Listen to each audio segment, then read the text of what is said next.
வணக்கம் மக்களே, welcome back to கொஞ்சம் உப்பு நிறைய காரம். இன்றைக்கி நம்ம பார்க்க போகிறது ஒரு ஃபிஷ் ஃப்ரை தாங்க. இதுக்கு நான் வவ்வால் மீன் எடுத்திருக்கேன். ஆயிலில் டீப் ஃப்ரை பண்ண போகிறேன். வாங்க எப்படி பண்ணுறதுன்னு பார்க்கலாம். வவ்வால் மீன் ஃப்ரைக்கு என்னென்ன தேவைன்னு பார்த்துடலாம் வாங்க.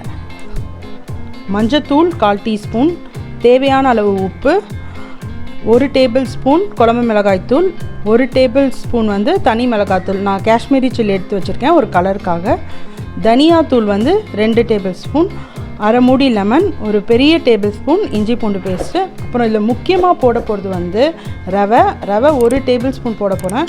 இது நம்ம உப்புமாலாம் பண்ண யூஸ் பண்ணுவோம் இல்லையா, அந்த ரவை தான். இந்த ரவை போட்டு பண்ணுறதுனால நம்ம டீப் ஃப்ரை பண்ணுறப்போ நம்ம மசாலா எண்ணெயில் பிரிஞ்சு வராமல் இருக்கும். அதுக்காக தான் இந்த ரவை யூஸ் பண்ணுறோம். உங்களுக்கு ரவை இல்லாட்டி நீங்கள் எக்கு கூட ஒரு எக்கு உடைச்சி ஊற்றிக்கலாம். இப்போது இந்த மசாலாவை நம்ம மிக்ஸ் பண்ணிடலாம்.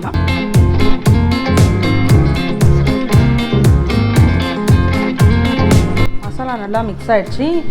இதை நம்ம ஃபிஷ்ஷில் ஊற வச்சிடலாம். ஃபிஷ்ஷில் தடவி ஊற வச்சிடலாம்.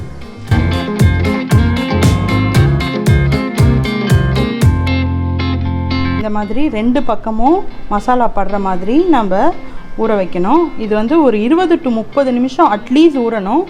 அப்போ தான் உங்களுக்கு நல்லா மசாலாலாம் உள்ளே இறங்கி ஃபிஷ்ஷு சாப்பிட டேஸ்ட்டாக இருக்கும். இதே மாதிரி எல்லா மீன்லையும் நம்ம பண்ணி எடுத்துக்கலாம்.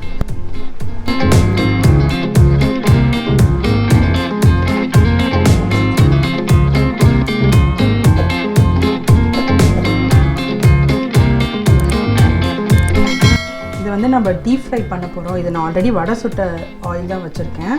இது எண்ணெய் நல்லா காஞ்சிருச்சு. இப்போது எண்ணெயை சிம் பண்ணிவிட்டு நான் ஃபிஷ் போட்டுடுறேன்.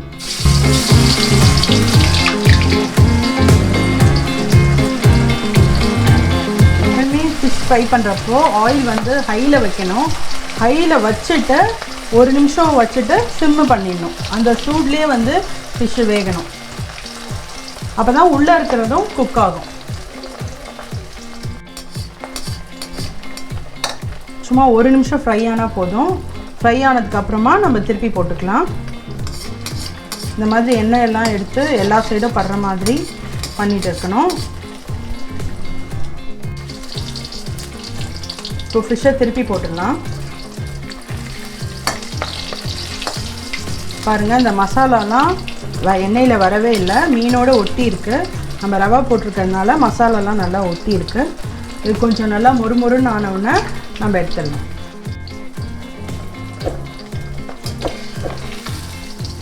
ஃபிஷ் ரெடி ஆகிடுச்சு. இப்போ நம்ம எடுத்து வச்சிடலாம். பிளேட்டிங் பண்ணிடலாம். இப்போ இந்த ஃபிஷ் ஃப்ரையை நம்ம டேஸ்ட் பண்ண போகிறோம். இங்கே பாருங்கள், நல்லா மொறுமொறுன்னு குக் ஆகிருக்கு. நான் டீப் ஃப்ரை பண்ணியிருக்கேன்.